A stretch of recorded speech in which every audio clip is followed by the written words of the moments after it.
कृष्णगिरी वाली पद्मावती माता की जय। एक दिन कृष्णगिरी शक्ति पीठाधिपति राष्ट्र संत यतिवीर्य परम पूज्य डॉक्टर वसंत विजय जी महाराज साहब कृष्णगिरी स्थित माता पद्मावती जी के मंदिर में भक्तों पर प्रवचनों की अमृत वर्षा कर रहे थे। तभी एक श्रावक ने खड़े होकर पूछा, गुरुदेव, हमने आपके प्रवचनों में कई बार कृष्णगिरी तीर्थ की पद्मावती माता का गुणगान सुना है और उनके चमत्कारों के विषय में भी बहुत कुछ सुना है। कृपा करके हमें कृष्णगिरी तीर्थवासिनी माता पद्मावती जी की महिमा बताएं। ठीक है वत्स, आज मैं तुम्हें कृष्णगिरी तीर्थवासिनी पद्मावती माता जी की करुणा और वात्सल्य की कथा सुनाता हूँ, जिसे सुनकर तुम्हें ज्ञात होगा कि इस तीर्थ में आकर माता के दर्शन करने वालों की सभी मनोकामनाएं पूर्ण होती हैं। श्रावकों की भावना देखकर गुरुदेव ने कथा सुनाना प्रारंभ किया। बहुत समय पहले भारत की पवित्र भूमि में तमिलनाडु प्रांत में कृष्णगिरी नाम का एक नगर था, जहाँ विक्रम नाम का राजा राज्य करता था। उसके राज्य में चारों ओर सुख शांति और समृद्धि फैली हुई थी। इसी राज्य में परम धनवान सेठ ऋषभदत्त एवं उसकी एक निर्धन बहन रुक्मावती अपने पति और बच्चों के साथ रहती थी। जहाँ एक और बहन रुक्मावती अपने पति के साथ निर्धनता के कारण कष्टों और मुसीबतों से भरा जीवन बिताने को विवश थी। वो आज आटा खत्म हो गया। फिर दूसरी ओर नगर सेठ ऋषभदत्त अपने ऐश्वर्यपूर्ण जीवन को जी रहा था। एक दिन रुक्मावती और उसका पति अपनी विपरीत आर्थिक परिस्थितियों के बारे में बातचीत कर रहे थे। हे रुक्मावती, तेरे प्रिय भाई ऋषभदत्त ने बड़े प्यार के साथ तेरा विवाह ये सोचकर मुझसे कराया था कि मैं तुझे बड़ा ही ऐश्वर्यपूर्ण जीवन दूंगा, लेकिन मेरा दुर्भाग्य है कि मैं तुझे सुख न दे पाया। आप ऐसा क्यों कह रहे हैं स्वामी? तो और क्या कहूँ और क्या क्या तुम्हें बताऊँ?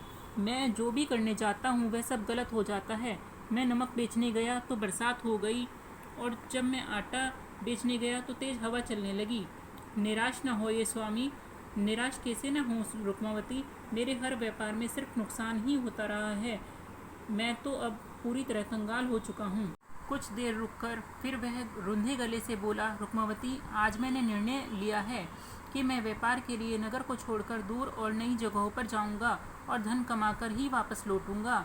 नहीं नहीं स्वामी, आपके बगैर मैं कैसे रहूंगी? फिर घर में एक नया मेहमान भी तो आने वाला है। आप चले जाएंगी तो इन छोटे छोटे बच्चों को मैं कैसे पालूंगी? स्वामी, आप मुझे इस तरह छोड़कर मत जाइए। नहीं प्रिय, अब तो मुझे कमज़ोर न बनाओ, बल्कि मुझे हिम्मत दो कि मैं भली प्रकार धन कमाकर वापस आऊं और घर में सुख संपत्ति भर दूं। रुक्मावती अपने पति को बहुत समझाती है, लेकिन उसका पति नहीं मानता।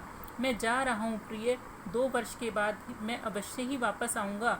तब तक तुम बचे हुए गहने, घर का सामान आदि बेचकर किसी भी तरह अपना और बच्चों का जीवन यापन कर लेना। आखिरकार उसका पति गर्भवती रुक्मावती और बच्चों को छोड़कर व्यापार के लिए प्रदेश चला गया। मैं इतना धन कमाकर वापस लाऊंगा कि इसके भाई के सामने शान से खड़ा हो सकूं। पति के जाने के बाद रुक्मावती किसी तरह गहने बर्तन आदि बेचकर अपना गुजारा करती है। सेठ जी, ये मेरे सोने के कंगन हैं, ले लीजिए, मुझे इसका उचित मूल्य दे दीजिए। चल हट भिखारिन, तेरे पास सोने के कंगन कहाँ से आए? चुरा कर लाई है क्या? नहीं सेठ जी, ईश्वर की कसम, ये मेरे कंगन हैं। अच्छा ला दिखा तो जरा, इधर तो देखूँ तो ये सोने के कंगन है भी कि नहीं।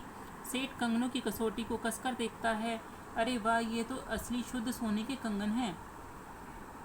असली सोने के कंगन देखकर उसकी नीयत बदल गई और वह बोला, मुझे बेवकूफ़ समझती है क्या? ये कंगन तो शुद्ध सोने के नहीं हैं, इसका केवल 1 ही रुपया मिलेगा। घर में तो एक अन्न का दाना भी नहीं है, बच्चे भूख से तड़प रहे हैं। सेठ मन ही मन अपनी चालाकी पर प्रसन्न होता हुआ बोला, तुझे 1 रुपया लेना है तो ले, नहीं तो इन्हें वापस ले जा। ठीक है सेठ जी, यही दे दीजिए। मजबूर रुक्मावती असली सोने के कंगनों के बदले सिर्फ 1 रुपया लेकर वापस लौट गई। परिवार में एक सदस्य और बढ़ गया था। धीरे धीरे रुक्मावती के घर का सारा सामान बिक गया था। लोग कांसे के सारे बर्तनों का मूल्य, और अब उसके पास सिर छुपाने के लिए एक टूटी फूटी झोपड़ी और शरीर पर फटे पुराने कपड़ों के अलावा कुछ नहीं बचा। एक दिन रुक्मावती रसोई में खाली डिब्बों को देखकर खाने का सामान ढूंढ रही थी। माँ, बहुत ज़ोर से भूख लगी है, कुछ खाने को दे दो। हाय, मैं अब क्या करूँ, कहाँ से भोजन लाऊं? रुक्मावती बच्चों के ढांचे जैसे शरीरों को देखकर बिलखने लग जाती है और पड़ोस के घरों में आटा मांगने निकल पड़ती है। एक घर के सामने, बहन थोड़ा सा आटा दे दो, बच्चे कई दिनों से भूखे हैं। ईश्वर की तुम पर बहुत कृपा होगी। कितनी बार कहा है तुझसे कि सुबह सुबह अपना मनुष्य चेहरा लेकर मांगने बताया कर। ऐसा ना कहो बहन, मैं क्या कहूँ, कहीं की रानी। अरे अभागिन, जिस दिन से अपने पति के जीवन में आई है उसका धन वैभव संपत्ति तो खा गई,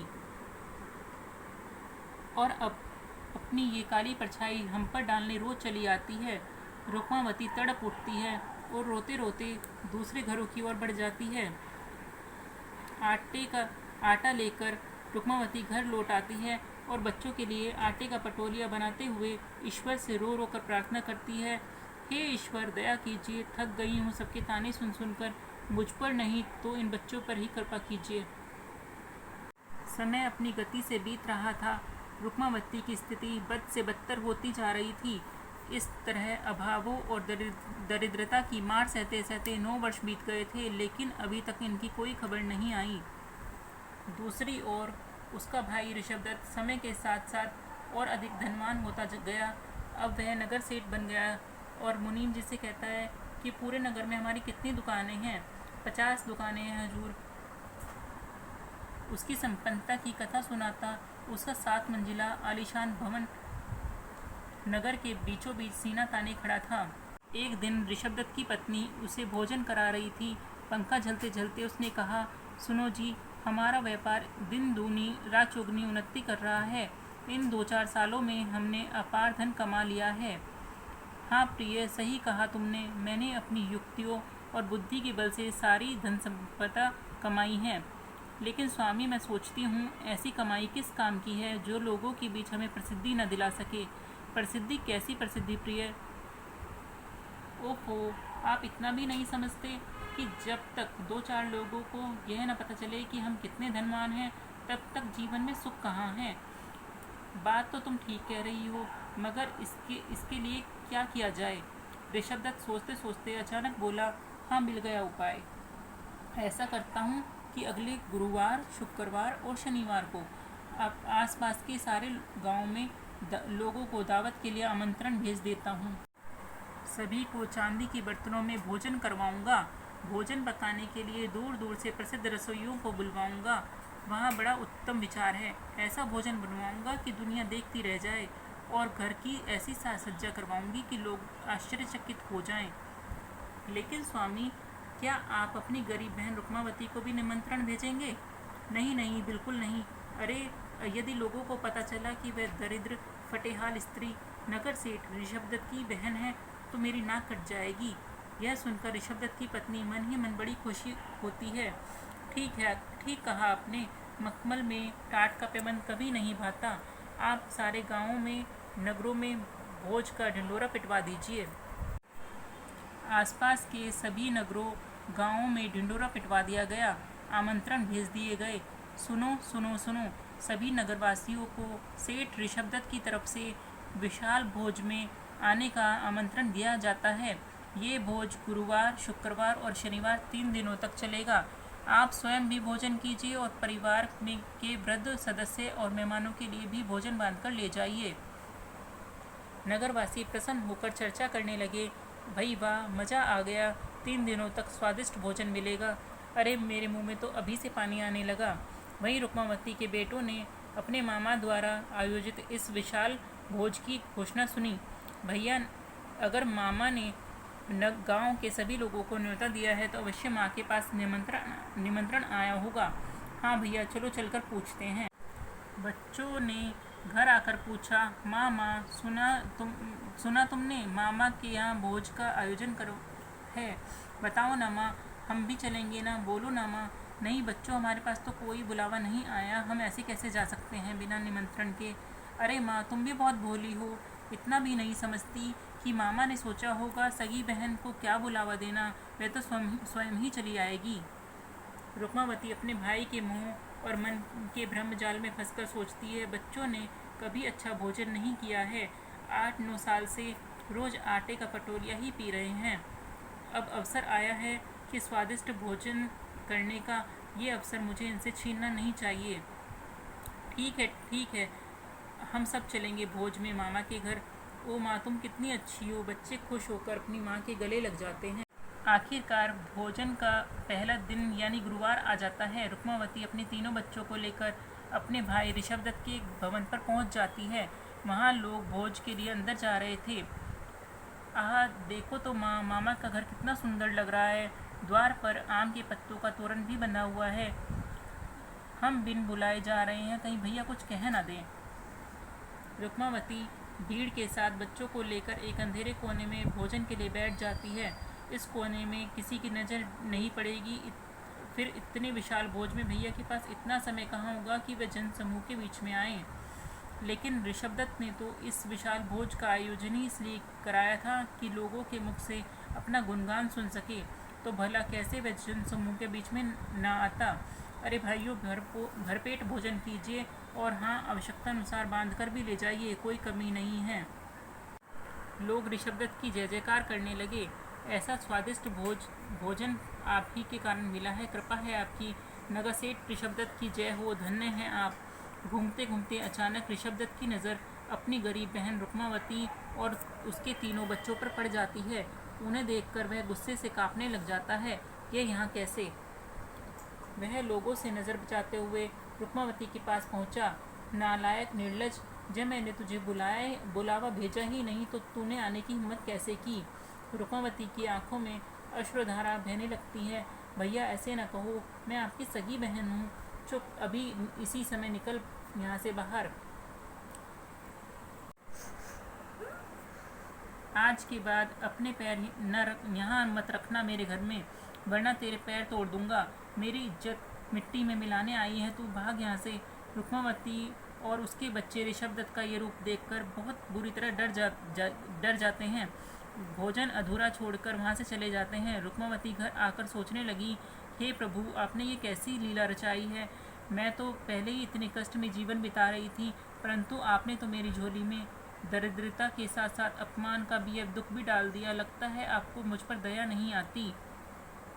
जहाँ एक तरफ रुक्मावती अत्यधिक दुखी थी, वहीं दूसरी ओर भोजन की चर्चा में लगे हुए थे। सोमू भैया, कल भी हम भोजन के लिए जाएंगे ना मामा के घर? माँ ना तो नहीं बोल देगी। सोमू भैया, भोजन कितना अच्छा था, कितनी सारी मिठाइयाँ भी थी। और यही बातें करते करते बच्चे सो जाते हैं, लेकिन सपनों में भी उन्हें स्वादिष्ट भोजन और मिठाइयाँ नज़र आ रही हैं। आह, गुलाब जामुन, जलेबी। उधर रुक्मावती मन ही मन सोचती रही कि मर जाऊंगी, मगर उस भाई के यहाँ बिल्कुल नहीं जाऊंगी जिसने मेरी दरिद्रता के कारण मेरा इतना अपमान किया है। अगले दिन, माँ, उमा, आप आज भी जाएंगे ना मामा के घर? चुप, अब हम वहाँ नहीं जाएंगे। अगर तुमने एक बार भी चलने की जिद की तो मैं तुम सबका गला घोट दूंगी, याद रखना। बच्चे रोते हुए बोले, तुम क्या गला घोटोगी माँ? आज हमने फैसला किया है कि अगर आज तुम हमें मामा के घर नहीं ले गई तो हम कुएं में कूदकर जान दे देंगे। रुक्मावती बालहट और बच्चों के इस भयानक निर्णय से डर जाती है। अच्छा, रो मत, तुम चुप हो जाओ। अब हम एक बार फिर से भोजन के लिए तुम्हारे मामा के घर जाएंगे। एक बार फिर रुक्मावती ऋषभदत्त के घर में प्रवेश करती है और एक अंधेरे कोने में मुंह छिपाकर बच्चों के साथ भोजन के लिए बैठ जाती है। तभी अचानक ऋषभदत्त का आगमन होता है। अरे रुक्मावती, फिर यहाँ? यह अवश्य जानबूझकर मेरा अपमान करने के लिए ही आई है, ताकि गांव के लोगों को मालूम पड़ जाए कि ये फटेहाल औरत मेरी बहन है। ऋषभदत्त द्वारपालों से उसे पकड़वाकर भोजन कक्ष से बाहर बुलाता है। चंडालन, तेरे इतनी हिम्मत हो गई कि तू मेरे घर में दोबारा आई है? दोबारा तूने पैर रखा? चल बाहर निकल यहाँ से। ऋषभदत्त उसे आंगन में इतनी जोर से धक्का देता है कि उस रुक्मावती की रीढ़ की हड्डी और पैर टूट जाता है। किसी तरह रुक्मावती घर के बाहर सड़क पर आ जाती है और घिसटते हुए आगे बढ़ने लगती है। बच्चे भी मामा का यह रौद्र रूप देखकर कांप जाते हैं।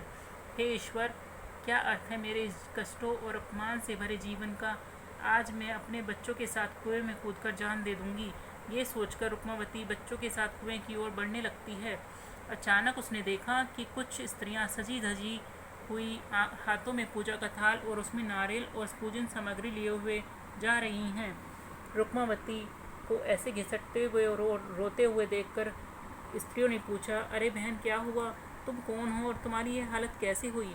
रुक्मावती ने सारी घटना सुनाई और कहा, आज मेरी इस गरीबी के कारण मेरा भाई इतना अपमान करता है और मेरी ऐसी हालत कर दी है, इसलिए मैं अपने प्राण त्यागने जा रही हूँ।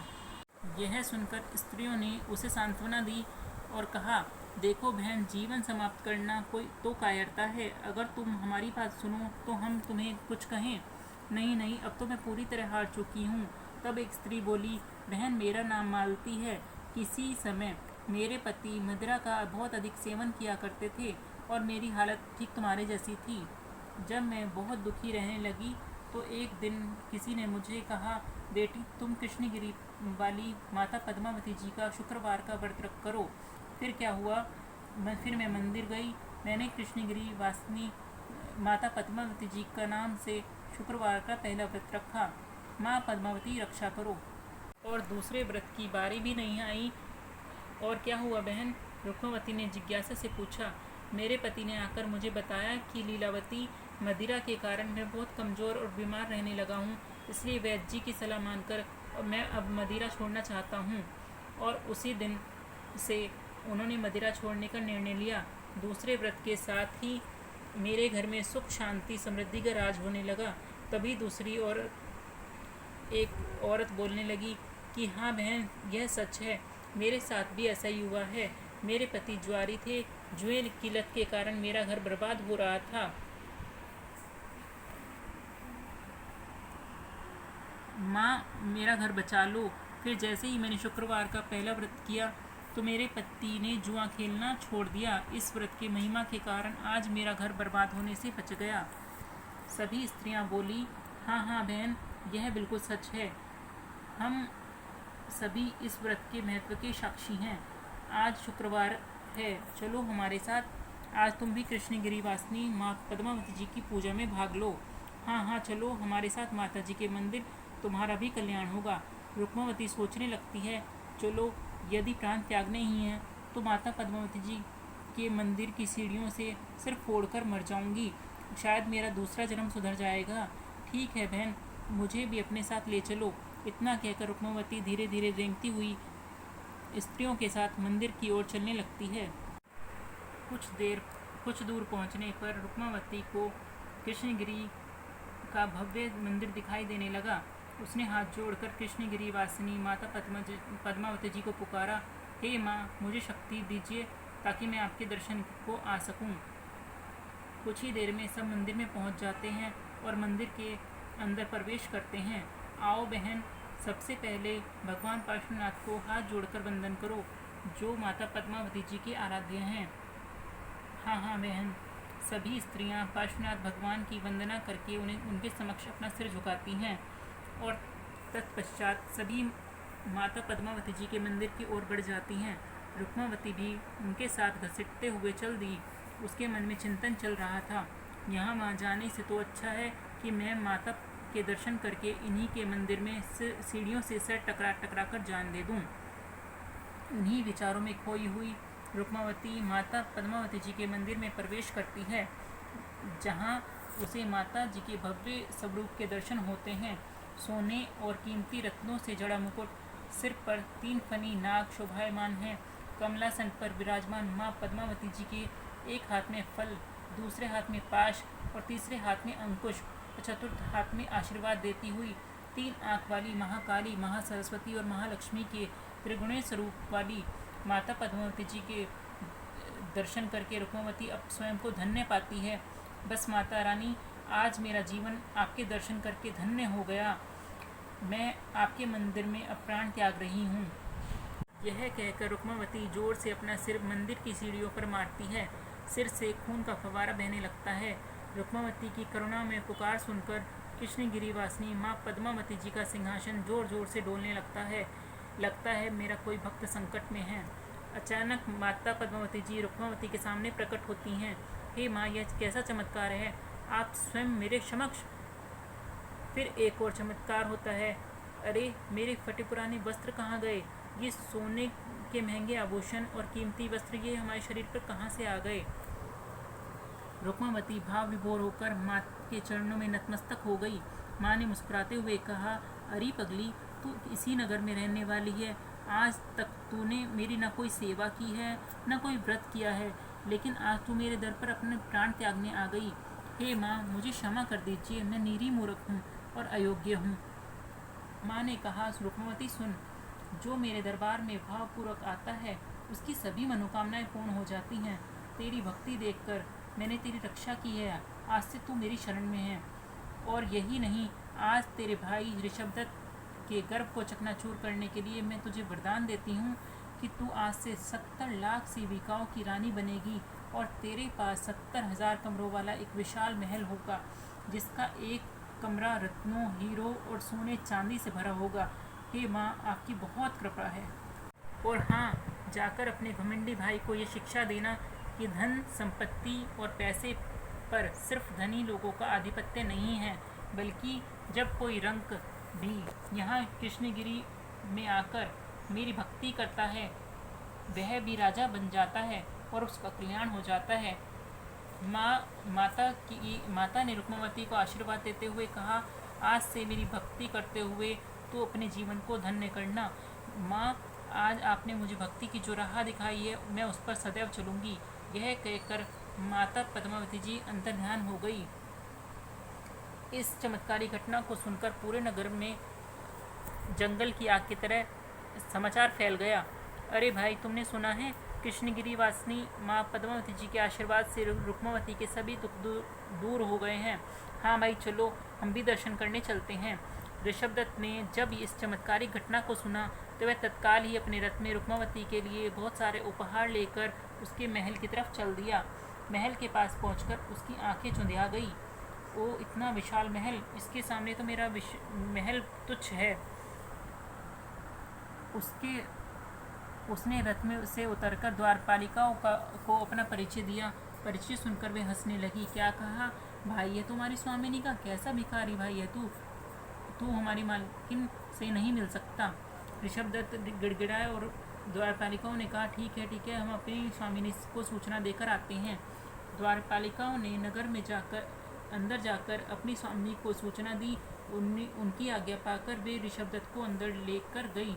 ऋषभदत्त ने चापलूसी भरी मुस्कुराहट से कहा, अरे मेरी प्यारी बहना, मुझे पहचान लिया ना? मैं तुम्हारा भाई ऋषभदत्त हूँ। तुझे याद है ना? कहीं तू मुझे भूल तो नहीं गई? अरे भैया, मैं आज तक तुम्हारा कोई बात, तुम्हारी कोई व्यवहार, तुम्हारे किया गया कोई अपमान नहीं भूल पाई हूँ। ऋषभदत्त ने कहा, अरे बहना, आज शनिवार है, मैं तुझे अपने यहाँ भोज में आमंत्रण देने आया हूँ। हाँ भैया, मैं अवश्य ही आऊँगी, तुम्हारे यहाँ नहीं आऊँगी तो कैसे चलेगा। संध्या के समय शनिवार को माँ पद्मावती जी की पूजा अर्चना स्तुति करके पद्मावती माता के मंदिर में होकर रुक्मावती 1000 रथों को लेकर अपने जुलूस के साथ ऋषभदत्त के घर पहुंच जाती है और पहले ही प्रतीक्षा रथ अपने भाई भाभी को देखकर सोचती है, आज तो मेरा स्वागत में भाई और भाभी द्वार पर खड़े हैं। ऋषभदत्त और उसकी पत्नी बड़ी ही आवभगत करके रुक्मावती को भोजन के लिए भोजन कक्ष में ले जाते हैं और हाथ जोड़कर कहते हैं, मेरी प्रिय बहन, भोजन ग्रहण करो, यह सोने की थाली खास तुम्हारे लिए बनवाई है। ऋषभदत्त और उसकी बहन रुक्मावती को 56 भोग परोसते हैं। रुक्मावती भोजन को देखती है और एक एक गहना निकालकर प्रत्येक खाने की वस्तुओं पर रखने लगती है। खाओ मेरे बहनों, खाना खाओ। उसे ऐसा करते देख ऋषभदत्त चौंक गया और उसने पूछा, प्रिय बहन, यदि तुम्हें गर्मी लग रही है तो गहने उतार कर एक तरफ रख दो, उन्हें क्यों खराब कर रही हो? देखो, इस तरह से तुम्हारे गहने और भोजन दोनों खराब हो जाएगा। भैया, गर्मी के कारण मैंने ये गहने नहीं उतारे हैं। जिस स्त्री ने 9 साल बिना पति के फटी धोती में झोपड़ी में कष्टों की गर्मी को सहा है, उसे आज धन दौलत की गर्मी और गहनों की गर्मी क्या लगेगी? क्या मतलब है ना? मतलब ये भैया कि कल तो तुमने मुझे गरीब को धक्के देकर घर से ऐसे निकाला कि मेरी रीढ़ की हड्डी और पैर टूट गए। वो तो कृष्णगिरी वाली माँ पद्मावती जी की दया हुई। आज सिर्फ मेरा शरीर ठीक हो गया, बल्कि उनकी कृपा से आज मैं रानी बन गई हूँ। मैं अब भी नहीं समझा बहना, तो कहना क्या चाहती है? भैया, अगर आप मुझे भोजन खिलाना चाहते तो आप मुझे विशाल भोज के पहले दिन आमंत्रित करते। आज भी तुमने मुझे भोजन के लिए आमंत्रित नहीं किया है, बल्कि मेरे धन और मेरे वैभव और मेरे गहनों को आमंत्रित किया है। तुम्हारा परोसा हुआ भोजन मेरे गहने ही खाएंगे, मैं तो भोजन को हाथ भी नहीं लगाऊंगी। यह सुनकर ऋषभदत्त रोने लग जाता है। बहन, मुझसे बहुत बड़ी भूल हो गई। इस धन संपत्ति के कारण मैं अंधा हो गया था, लेकिन आज मुझे बहुत पछतावा हो रहा है। इतने में बाहर पंडाल से जय जयकार की तेज आवाज़ें आती हैं। रुक्मावती, ऋषभदत्त और उसकी पत्नी तीनों बाहर आते हैं। बाहर का दृश्य देखकर रुक्मावती भाव विभल हो जाती है। रुक्मावती का पति 9 वर्ष के बाद राजाओं की भांति पूरे ऐश्वर्य के साथ वापस लौट आया है। स्वामी, स्वामी, आप आ गए पूरे 9 वर्ष के बाद। स्वामी, आप मेरे सामने ही हैं ना? कहीं मैं स्वप्न तो नहीं देख रही? रुक्मावती का पति उसकी ठाट बात देखकर आश्चर्यचकित हो जाता है। हाँ हाँ प्रिय, मैं अब तुम्हारे साथ और तुम्हारे समक्ष ही हूँ, परंतु इस प्रकार तुम गहनों और सुंदर कीमती वस्त्रों में ऐसा कैसे चमत्कार हुआ? हाँ हाँ स्वामी, मैं आपको सब कुछ बताती हूँ। रुक्मावती अपने पति और अन्य सभी लोगों को कृष्णगिरी वाली माँ पद्मावती जी की इस कृपा गाथा का गुणगान सुनाती है। इस चमत्कार और उनकी कृपा को सुनकर सभी जन कोटि कोटि कंठों से माँ पद्मावती जी की जय जयकार करने लगते हैं। कृष्णगिरी वाली पद्मावती माता की जय हो। कृष्णगिरी वाली पद्मावती माता की जय हो। फिर सभी लोग कृष्णगिरी वासिनी माता पद्मावती जी के दर्शन को चल देते हैं। मंदिर पहुंचकर पद्मावती माता के दर्शन करते हैं। रुक्मावती की पुकार सुनकर माता प्रकट होकर सभी को दर्शन देती हैं। हे माँ, हम सबको आशीर्वाद दे कि हम तेरे इस जीवन में अंतिम क्षण तक आपकी भक्ति और स्तुति करें और अपने जीवन को सार्थक कर सकें। मेरा आशीर्वाद सदैव तुम्हारे और अपने भक्तों पर ऐसे ही बरसता रहेगा। फिर माता पद्मावती जी अंतर्ध्यान होकर कृष्णगिरी के मंदिर में अपनी मूर्ति में प्रविष्ट हो गई। तभी से प्रतिदिन सैकड़ों भक्त माता के दर्शन करने के लिए कृष्णगिरी पधारने लगे। बोलिए पद्मावती माता की जय।